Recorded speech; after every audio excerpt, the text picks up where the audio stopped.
You are listening to The Dish on Health IT, brought to you by Point of Care Partners, a leading health IT consultancy. Each episode will feature a rotating panel of senior consultants and guests who will talk about trends and innovations in health IT, while also highlighting how organizations can leverage these advances to solve their business problems. In this episode of The Dish on Health IT, host Tony Schueth, CEO of Point of Care Partners, is joined by colleagues and co-hosts Brian Dwyer and Seth Joseph to unpack their experiences from this year's HLTH25 conference. Together, they'll listen to and react to interviews captured on Podcast Row, diving into key themes, standout observations, and the industry's evolving conversations around innovation, interoperability, and novel uses of AI. We hope this episode offers fresh insight and maybe a few laughs as we reflect on what's real, what's hype, and what's next in health IT. Have ideas for future topics? Visit POCP.com and choose podcast under the Insights section and submit a form to share your thoughts. Hello, everyone, and welcome to The Dish on Health IT, where we invite health IT innovators and catalysts to break down and discuss some of the biggest news and milestones shaping healthcare.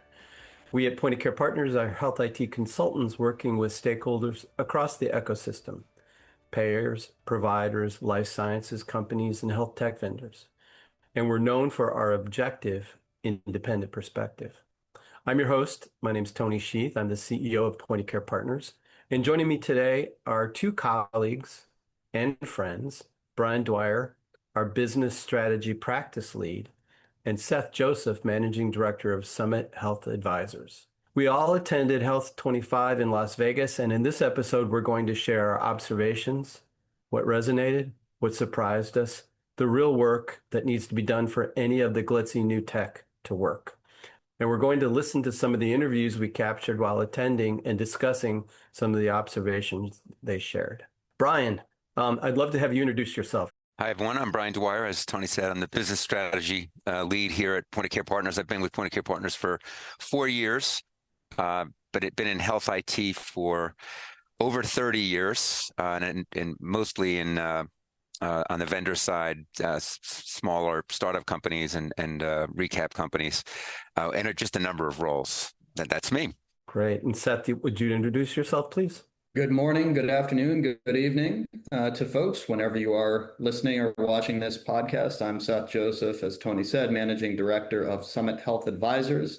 Have been working on the business strategy and finance side of health technology for close to 20 years. And I also write as a contributor to Forbes.com, where I cover the intersection of healthcare, technology, and policy. Good to be here. And good to have both of you. So let's get into our podcast. First impressions from this year. Seth, let me start with you. Very active conference, very good conference. We've been talking backstage about health being the sort of innovation conference. I've certainly found that to be the case. It's where announcements are made. It's where early stage companies come to share their news, to introduce themselves to the market. Investors are there. Strategics are there to understand and get a flavor of what's happening in the market. And my big takeaway this year, it's always hard to pinpoint the moment in time. You know, I'm a parent, like the moment in time when your kids start to become young adults and then start to transition.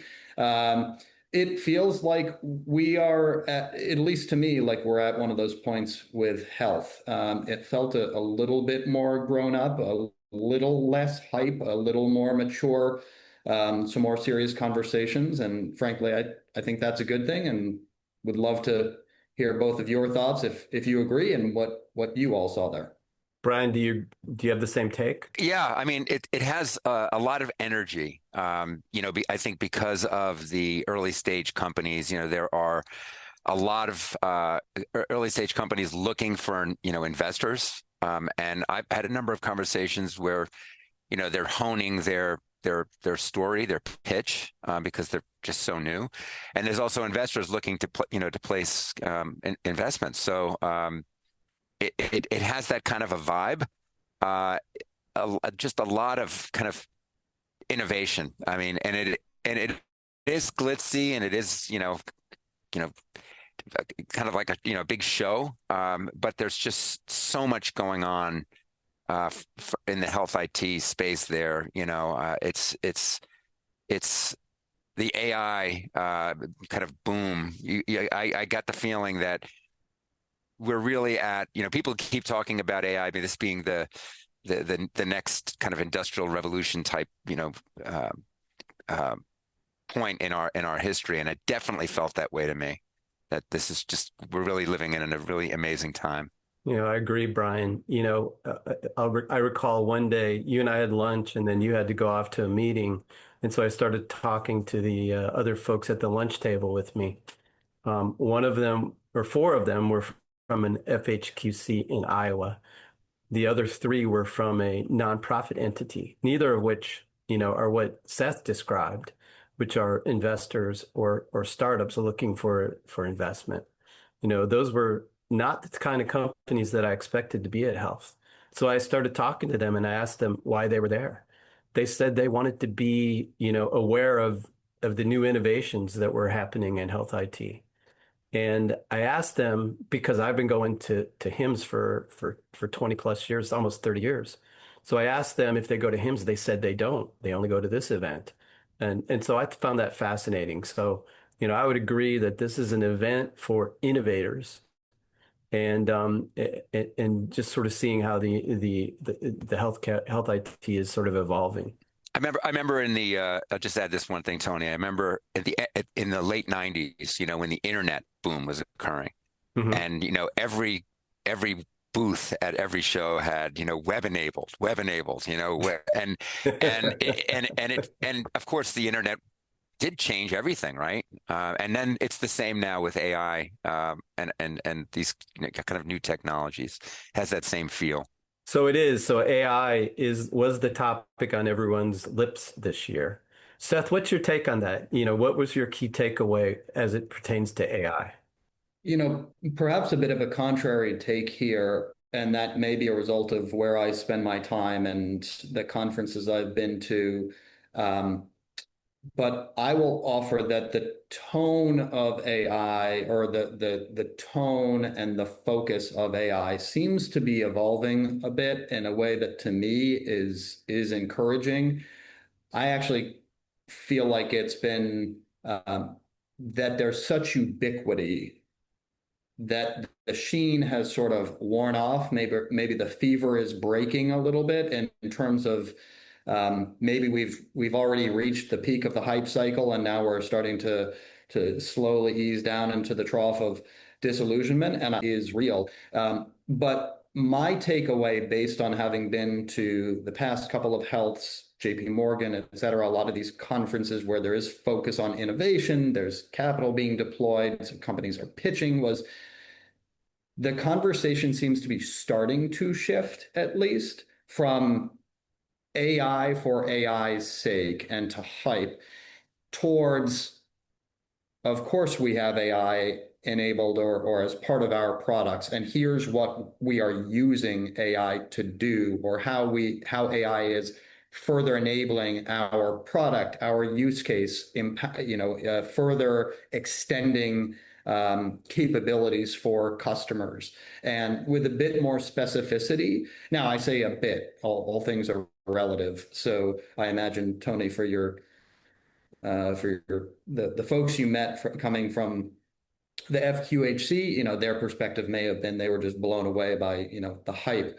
But for someone who's kind of been in these circles, it feels as if things are evolving a bit in what I expect to be ultimately a more productive way that leads to real world impact. And by real world impact, I mean impact in a positive way on the ground for clinicians and for patients, not just for companies raising millions of dollars or investors placing those bets. I don't know.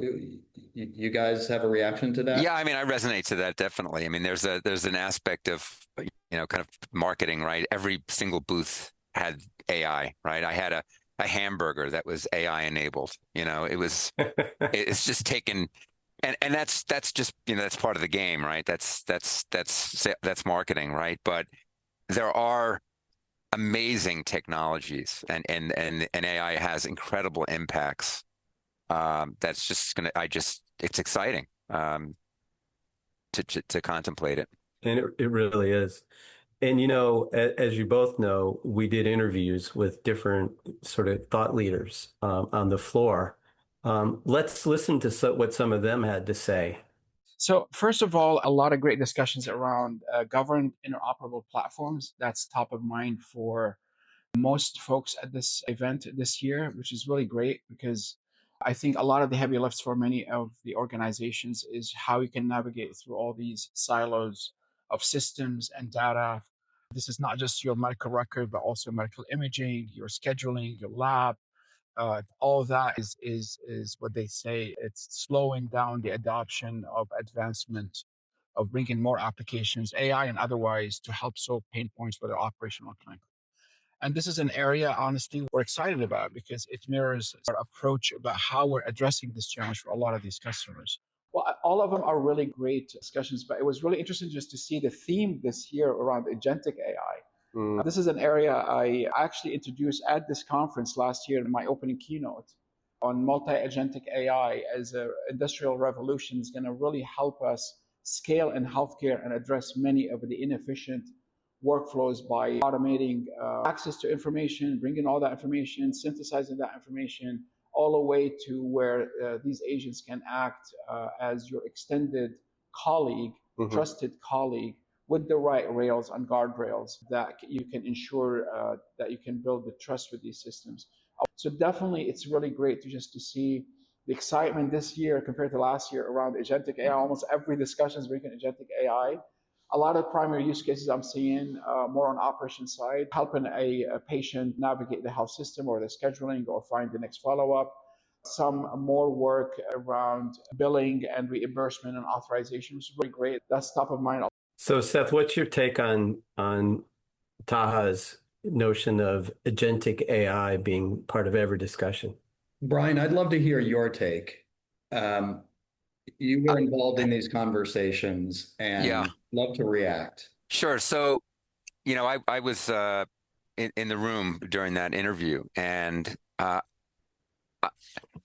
was I thought an amazing interview because he described, again, everyone talks about AI, but what are the real impacts? And he started to discuss how, you know, AI can become a trusted colleague. And he used the example of oncology tumor boards, where, you know, and this is a world impact, right? In areas of the world where there aren't, you know, enough physicians, or even in the United States in rural areas, right, where it's difficult to put together an interdisciplinary tumor board, right, for patients battling cancer, and that the agentic AI can serve, in a sense, as a participant on a tumor board.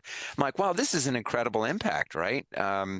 Think about, you know, the impoverished nations that the people that will be served by this. And so that just blew me away, right? And it's kind of related to what you said before, Seth, about real world impacts, not just marketing. And then, of course, interoperability, right? I'm sorry, Seth, but that he mentioned that in the beginning of his comments. And, you know, point of care partners heavily involved in interoperability. You know, the flow of data is necessary for all of these things, and quality data, right? You know, AI is not going to do us any good if it's based on, you know, inadequate or poor data of poor quality, right? So that it's tying it all together. What's really exciting to me is to, Brian, even hear a little bit more about the use case that Taha mentioned. We know anybody who's used ChatGPT knows the sort of magical experience that AI can bring. And the idea of agentic AI, as I understand it, is to have AI have AI perform a job, go beyond a direct sort of call and response type of action, but to actually take on responsibility for a job. And what that makes me think is going back to the classic Clayton Christensen idea of, well, what's the job to be done? And that's where I hear so much of the hype around AI, and I keep coming back to, well, what is the job to be done? And getting really tactical around the different jobs to be done and AIs that can be trained to do those jobs, that gets really, really exciting because, to your point, there's so much low-hanging fruit there, the cancer board, and what I could imagine where my mind started to go to, Brian, when you started to give that example, is think about just gathering all the relevant, the case history, the details, to go through a case. I mean, that's real work that today some person is doing, and that's a very rote job to be done that I imagine agentic AI could do a fantastic job with. And so, it's really exciting to hear about the use cases that agentic AI are being applied to. Fascinating, Seth. Let's listen to what Lori McGraw from Transcarent had to say about AI. This year, the conversations are 100% about AI and a lot of focus on innovation and disruption. And while everything is about AI, we all have to recognize AI is just a tool. What's very important is that we have safe AI and it actually does something. So the more interesting conversations that I've had is about AI as a tool to actually make something happen. What needs to happen, bending the cost curve, the types of things that we've been talking about for a long time for Transcarent. We work in the space of health benefits with large-scale employers, health plans, and the amount of change that they need right now is higher than ever. We've been in the space of single-digit cost increases year over year for a decade. Everything's changed in the past 3 years. It's only going one way, accelerating up. So the level of need for disruption and change is significantly higher. So Brian, what's your take on Lori's? I mean, bending the cost curve and the need. Yeah, I mean, in a sense, it's what Seth said just before. I mean, the current situation in healthcare it's unsustainable. I mean, it's more and more unaffordable, and outcomes are not getting better. In line with those cost increases.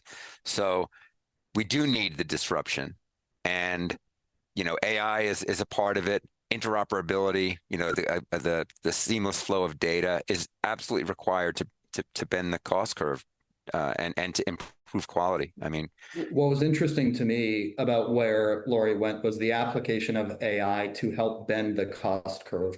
I think we've been hearing chatter around AI being used in different use cases, and sort of there becoming an arms race between providers and payers about which side can sort of use AI most effectively to solve their challenges. On the provider side, it's going to be about revenue cycle management, prior authorization, et cetera. On the payer side, it's going to be about utilization management, the adjudication, and other use cases. And so really interesting to hear someone in the thick of it talk about what's happening in the real world. And another person that's in the thick of it is Kyle Kaiser, the CEO of Arrive Health. And he had an interesting take on AI and how it could help bend the cost curve. I think a big theme is consumer choice. So our world is in prescription price transparency. A lot of that world has been understanding benefits and understanding how to maximize a patient's benefit. That's all still true and important. I think what's clear at this conference is that there's a lot of ways to pay for medications. And a patient's experience is becoming much more fragmented. The path to affordability is becoming a lot more complex, and we've got to be well positioned to manage that complexity and solve provider and patient. Anything stand out to what Kyle had to say? I mean, transparency is been talked about for a long time in terms of giving people information so that they can shop for the best option. Now it's exponential. There's all this information. How does a person, who doesn't have unlimited time, kind of navigate through this sea of information?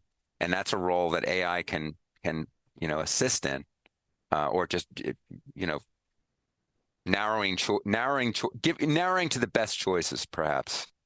I think Kyle hit the nail on the head. I think it's really exciting. I think if we think about over time how consumers have interacted with the healthcare system, a century ago, healthcare in many respects was paternalistic in the sense that patients relied on doctors to tell them what to do.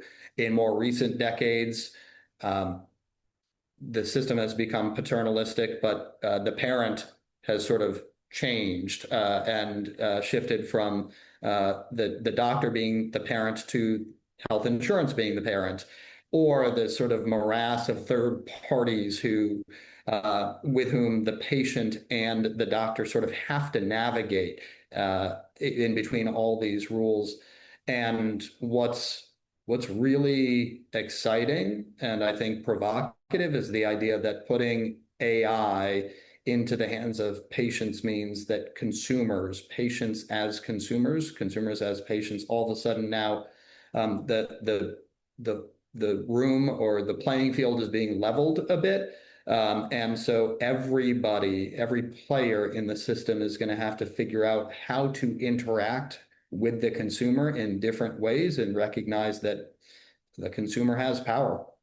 That's a good thing. No question. And I'd like to remind everybody that we're all patients, and our loved ones are patients as well. So one of the ways that we've talked for years about bending the cost curve was value-based care. John Beardsley has a discussion, has a thought about that. And so let's listen to what John has to say. So I came in Sunday to listen to some of the sessions as well as walk the floor and engage with some of the groups. A couple of things I've seen so far. There's still a strong emphasis on value-based care. And I find that really interesting because we've been running at that. You and I have been in this business a while. We've been running at that for about 20 years as an industry.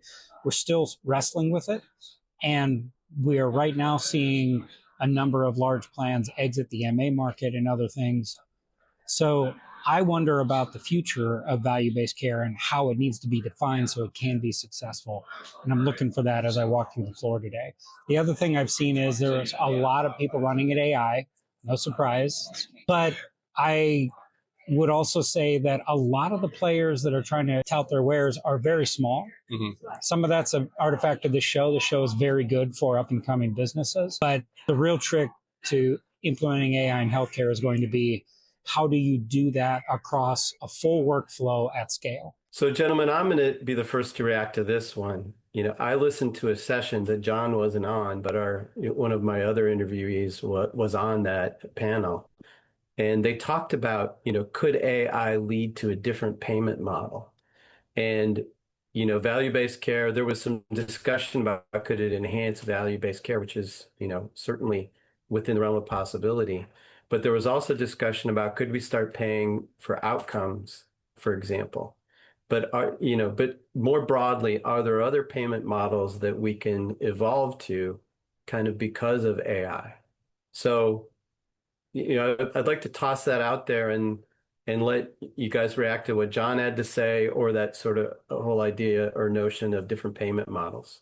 It did feel to me like we're getting to a point of real tension, where there's a recognition that maybe we're only in the second or third inning of a real shift to value-based care. But the question, I think, is can we get there in time? Because the current system is starting to fray and break apart. Patient cost bearing is so high payer premium increases are increasing at really, they're already at unsustainable levels, and they're increasing at unsustainable rates. And so that means that more and more costs are being shifted to the consumer. And so, to me, those are some of the things I heard. And then some of the more interesting things I saw were companies who are taking very alternative approaches to healthcare financing and insurance writ large. And I think we're probably still very early there, but I thought John had some really novel insights there, picked up on some things, and would love to hear Brian, your and Tony's thoughts. Concerning that managed care, and particularly, as I'm getting older, I'm, I'd like to have Medicare Advantage in my market, and I'd like to have managed care as it, does such a better job, but it's unsustainable economically. We've got to have interoperability, more interoperability, more data, more quality data to support decisions. My decisions as a consumer and someone who has some responsibility for managing my health, and my, caretakers, doctors, whomever, need that to make better decisions and to actually, have value-based care come to fruition. I agree wholeheartedly, except neither Seth nor I are getting older. It's only you that's getting older. Yes. Just for the record. Yes.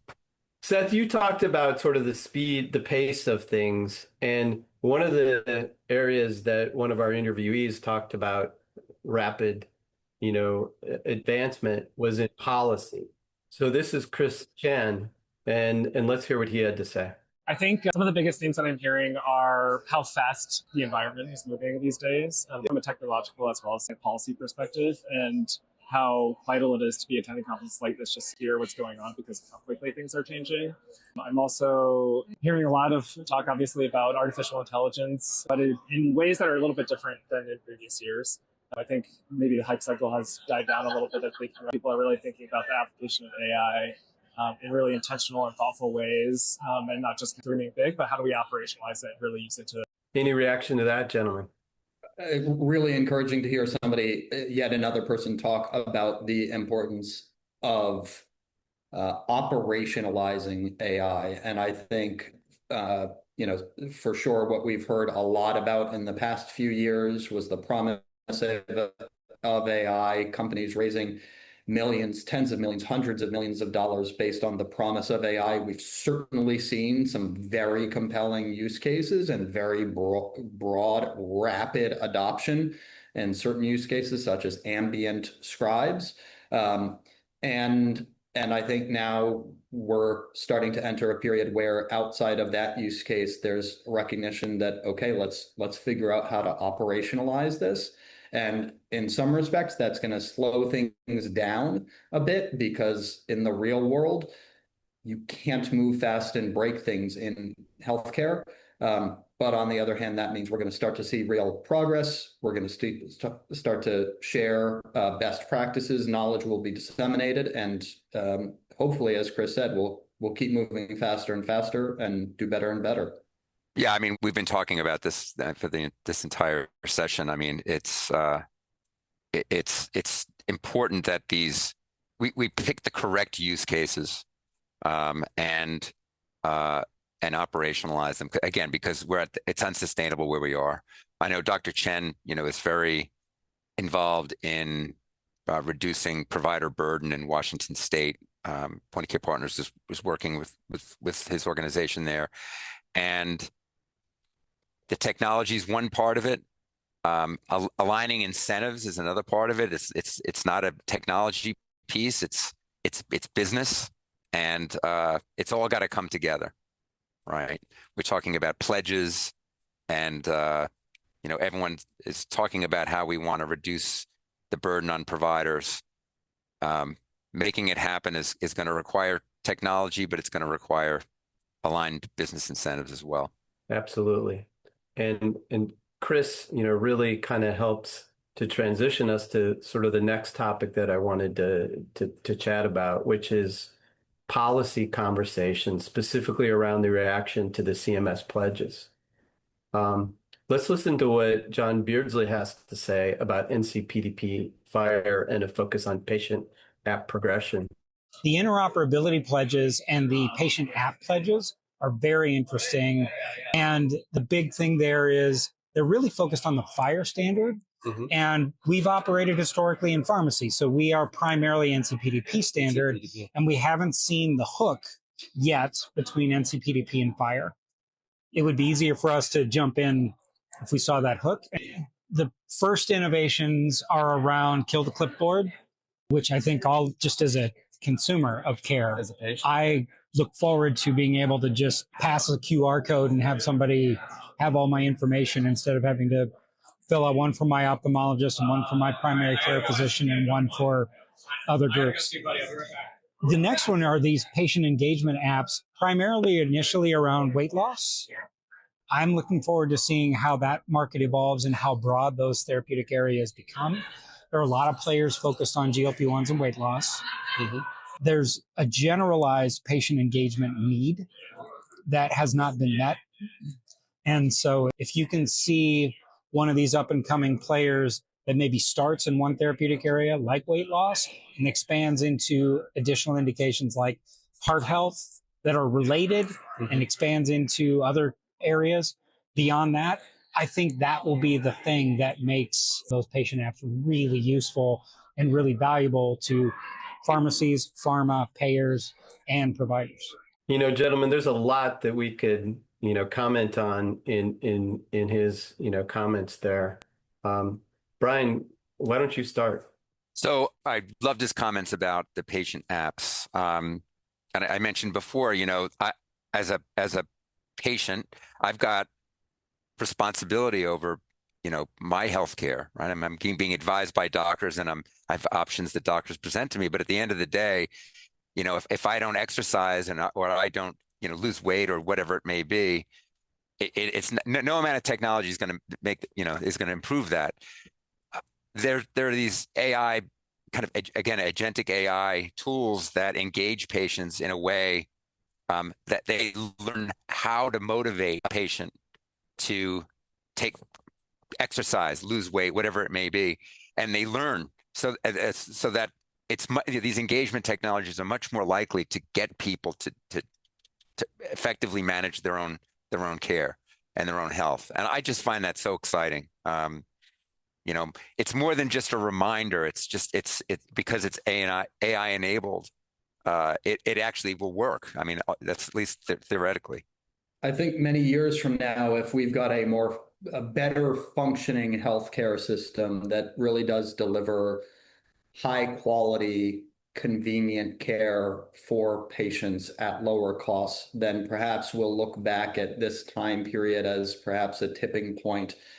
And the patient app, the CMS pledges to empower patients will, I think, hopefully prove to be a catalyst of this type of event, because what the pledges mean is that healthcare incumbents, delivery organizations, technology firms, insurers are pledging that they are going to start serving consumers based on how the consumer wants to be served, based on the tools that we, not they, but we, Brian, to your point, and Tony, we're all patients.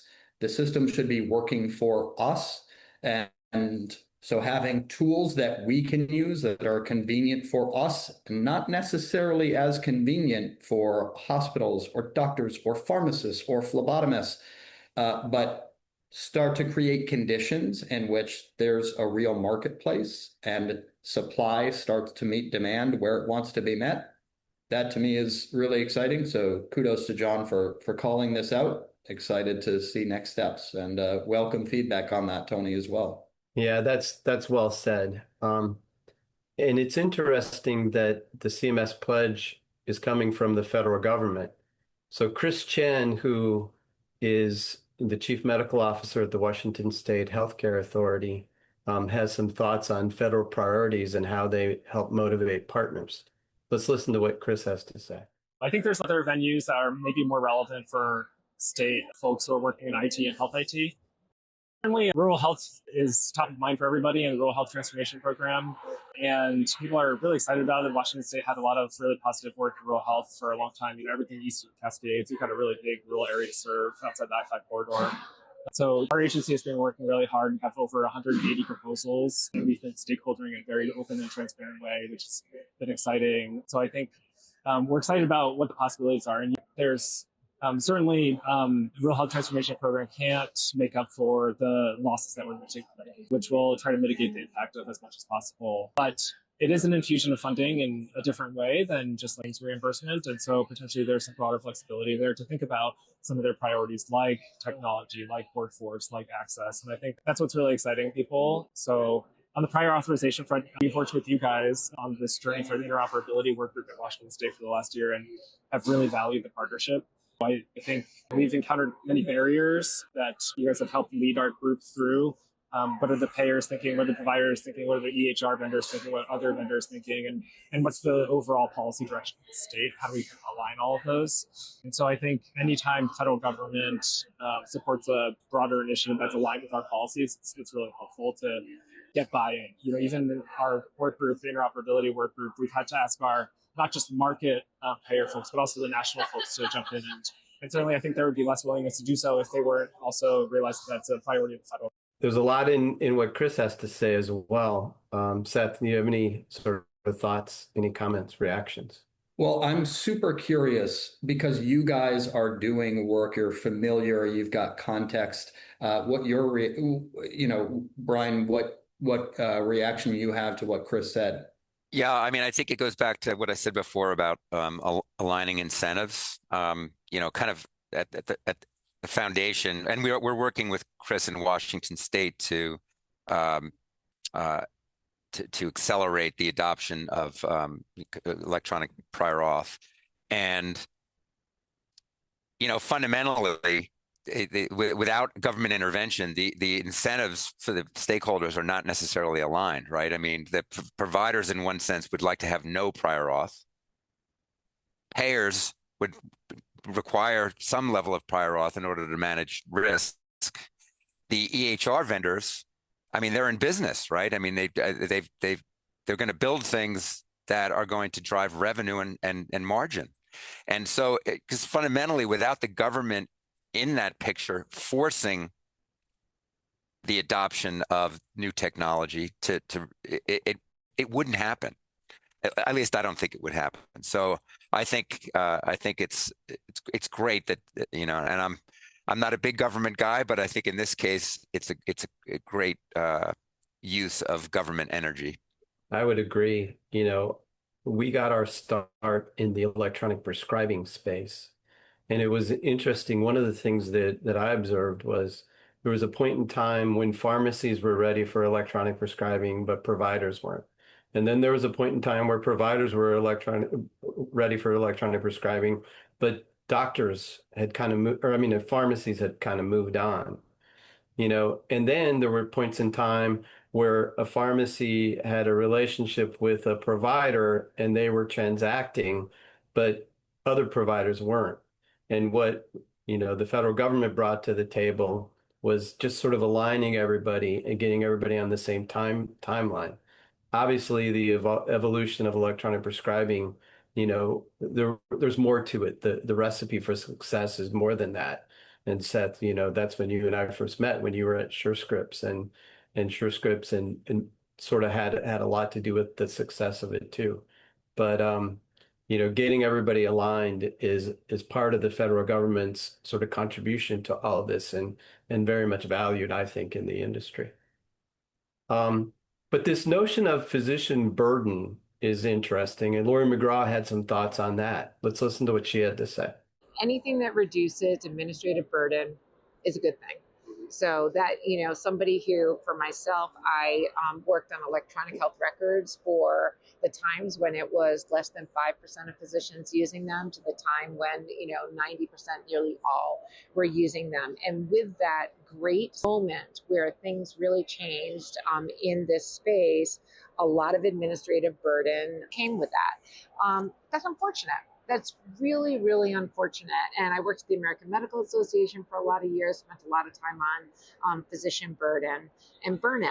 So I look at sort of anything that's from the administration that is going to reduce burden as a good thing. Any thoughts about any of that, gentlemen? Well, kudos to Lori for continued focus on administrative burden and the impact it's having on clinician burnout. There were a lot of news stories during COVID and post-COVID about the incredible levels of burnout, and they were certainly related to the pandemic, the stresses that clinicians of all types were under, but also there was this kind of rising tide and recognition of the challenges of administrative burden. And we're hearing less of that. And hopefully, in part, that's because of the introduction of new technologies like ambient scribes that are reducing some of the barriers between clinicians and patients, and some of the pajama time work that physicians have. But the reality is the burden is still there. This hasn't gone away. So just the fact that the news cycle has moved on doesn't mean that the burden isn't real and that it doesn't remain. Of course, the hope is that technology and that certainly federal government through action, through leadership, can play a role in helping to move industry along to solve for some of these types of issues. But it continues to need attention. And Brian, welcome your thoughts on this. Do you agree? Yeah, I mean, I agree. Reducing provider burnout.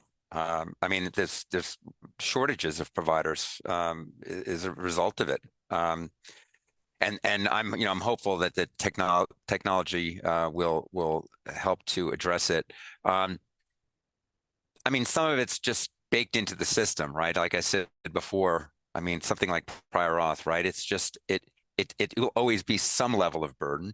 Using an EHR will be some level of burden, but it also replaces other burden, right? I mean, with data flowing seamlessly, it puts less stress on provider organizations. So it's complex. It is complex, but the notion of sort of the pledge, I think, is interesting, and it's, with different organizations making these pledges, they have to go all the way to the top, to the C-suite, and make sure that their story is aligned, make sure there's budget, make sure that, management has really made these things a priority. And so I find it sort of a fascinating evolution of the, beyond regulation, where different organizations and leaders are actually saying that they're going to do certain things. And I find it exciting and exhilarating. I think it's going to make a positive impact. Now let's switch gears a little bit. We talk to different folks about different subjects. We kind of sometimes went down rabbit holes, but there are some others that were kind of interesting. So first, let's hear from Chris Chen, where he shares some of the surprises and challenges he's come across in his work, not just as the medical director, but coordinating the work groups to support CMS 0057. We work in such a complex environment, it goes without saying. And I think the effort to push for interoperability is really, especially as it pertains to prior authorization and clinical policy, is really bringing to light the mess that we have with regards to data and with regards to the existing rules engines that may or may not be in place. In my current day job, I've been reviewing prior authorizations because we've had a backlog of GLP-1 prior auths that we've had to work through. And it is just so frustrating to me with that. And when I review these things, sometimes I'll see an example of a structured data algorithm, like A1C. Gets printed out on a piece of paper and then gets faxed into the agency as a TIFF file with unreadable resolution, right? And so we're taking structured data, we're making it unstructured data, in some cases unreadable data, right? And so And thinking about what are all the driving factors about that? Why don't we have the infrastructure in place that we need to cover? Why don't we have the trust that we have with our partners to get that data? And then the staff to review it accordingly. And certainly Medicaid operates in a more resource-constrained environments than a lot of other payers, but I think other payers are experiencing that dynamic as well. It's just we need folks all rowing in the same direction, and it's a little bit hard sometimes. I think some of the biggest surprises are when you get all the people that you think are the right people in the room together and they still don't know the answer. Because a lot of times the tendency is to be like, oh, you point fingers and be like, oh, all we need is them to come on board and then we'll be good. All we need is them to come on board and we'll be good. But when you actually bring folks together and they still don't have the answer about how to proceed, then you're dealing with the problem from a different scale. So the willingness and the partnership and the alignment and, I don't know, and reducing administrative burden, I think that's been helpful to have that goodwill. So he's talking about taking structured data and making it unstructured, sometimes unreadable. Isn't that, we've been working our whole careers to get more structured data that can be useful. And what's your reaction to all that, gentlemen? I mean, again, it comes down to incentives for me. Like I was a senior executive in a small post-acute EHR company, and we would have loved to been fully interoperable and sending structured data to providers. And why weren't we? Well, because the money. I mean, putting those technologies in didn't enhance our earnings, and that's a misaligned incentive, right? And you can look at that across the board. So that's why I think government is important to drive it, to force it, because otherwise I don't believe that the incentives will align. Hearing structured data going to unstructured data, and that example is the type of thing that alternatively makes me want to start crying, having spent only 2 decades in this industry. But of course, then there's the realization that, look, people operate in the real world. They're trying to do things as efficiently as they can, but most clinicians, their staff, their job is not interoperability. They're just concerned with getting the job done, taking care of patients and moving on. And so, we've got more work to do. I've got my print screen button and I've got my fax machine right here, and that's the way I'm doing it. There's no crying in health IT. Seth. Another interesting conversation I had was with Kyle Kaiser from Arrive and their use of AI, which is really avoiding transactions altogether rather than just making it more efficient. Let's listen to that. We collaborated with UPMC, both the health system and health plan, and AWS, and built a decision support tool at the front end of their prior authorization process, where we took the policy documents, the actual 60-page document that describes the prior auth criteria. We trained the model against those. We leveraged that to then build decision support into their Epic instance that brings the criteria into the decision-making process. So in this experience, there's a real-time benefit inquiry that tells the prescriber and the care team that a PA is required.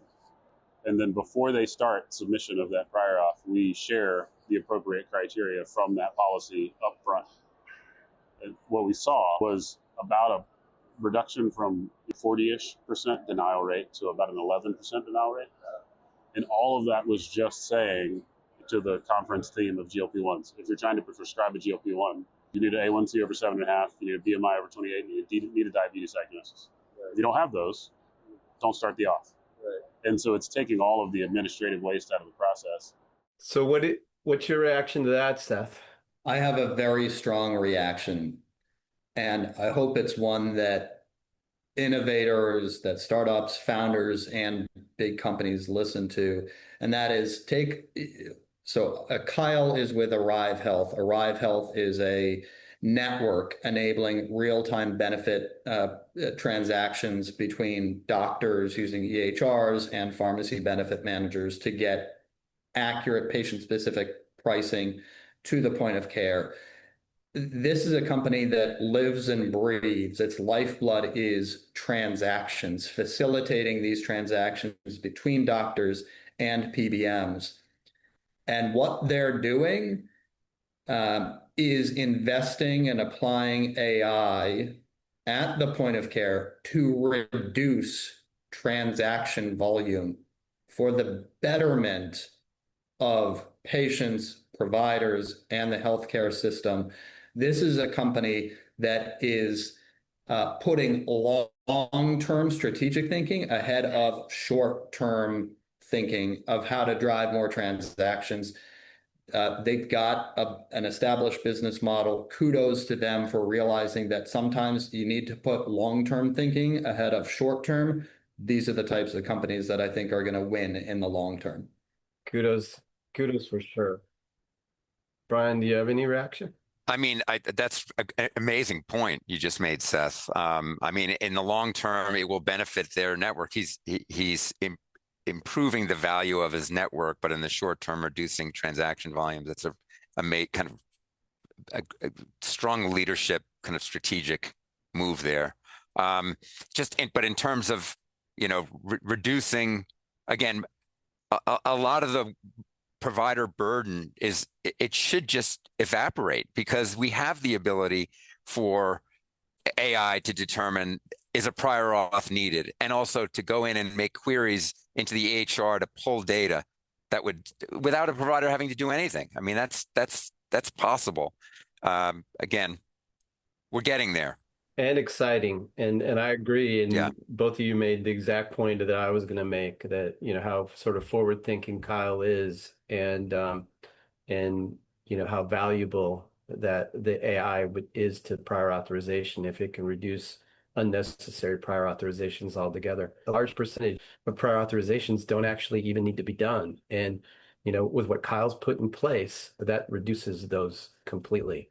And, that's really exciting. Okay, we're coming to a close, gentlemen, but what I wanted to give you guys an opportunity to do is share any closing thoughts. For example, what are the areas of optimism, lingering concerns? And after health, what do you think, what are you expecting 2026 to be all about? I mean, I'm optimistic that we're developing technologies that I believe can actually address these kind of stubborn problems that we have in healthcare at a time when it's just critical that they get solved. I'm optimistic about that, and that through government action, that the parties are being kind of forced to embrace the technologies and move forward with changes. They say necessity is the mother of all invention, and hopefully we can say the same about innovation. I think we're starting to see that. I think the necessity is a system that is starting to fray and starting to break, and maybe we need that. But the upside is that we've got technology, connectivity, the federal government playing a role to help drive progress, and I think we're going to see real progress. We're starting to see technology and AI where the rubber meets the road, and on actionable use cases. So I'm excited. And there's so much going on. It's difficult. I mean, I imagine it's difficult for people to understand it all and pick through it where they get value. If only there were groups of people, Tony, who could help them do that. If only. No, it is exciting, and you started, Brian, with talking about the energy that was at health, and I think that's why there's so much energy there. There are pockets, to your point, of healthcare that are worried at the moment. There's possible cut in reimbursement that was in the big beautiful bill, and it still needs to be resolved, and that's part of what's happening in Washington these days. So let's acknowledge that not everyone's as sort of enthusiastic, excited, and optimistic as we are. But there's also, sort of something to hang your hat on just by what we're observing at these meetings, and sort of the innovation and the energy around some of these new these evolving sort of solutions such as AI and other kinds of technology. So it's a fun time to be in this business. In closing, I want to thank my colleagues and co-hosts, Seth Joseph and Brian Dwyer, and all the folks who took time to chat with us at HLTH25. It was a whirlwind week, as always, full of big ideas, bright lights, real conversations about where healthcare is headed. Hey, if you're a new listener, you can find The Dish on Health IT in Apple Podcasts, Spotify, or wherever you get your podcasts, including Healthcare Now Radio. We also post extended versions and video clips on the POCP YouTube channel. And remember, Health IT is a dish best served hot. Is it a challenge to stay on top of interoperability regulations and the flurry of activity with FHIR accelerators? Email us at interopoutlook@pocp.com to learn more about our new Interoperability Outlook subscription monitoring service.